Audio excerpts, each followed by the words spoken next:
Hi అండి. This is your techie mummy. నేను ఈరోజు మీ ముందుకి డ్యూడ్ మూవీలో ఒక సాంగ్తో వచ్చేసాను.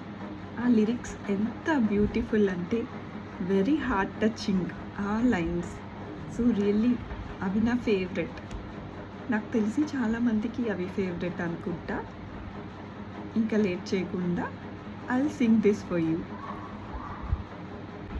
నమాటున పాతకు మాటల క్యూరువ కను కన కలలకు ఆక్సిజన్ స్టోరువ చేరువ చేరువ అవుతున్న స్టారువ నా జత కాగలవా నా మనసును నడిపిన తొలి తొలి పిలుపు తలపును తడిపిన తొలి తొలి చిలుకు విరిసిన పెదవుల చిరు చిరు నగవుకు నీదే కారణం.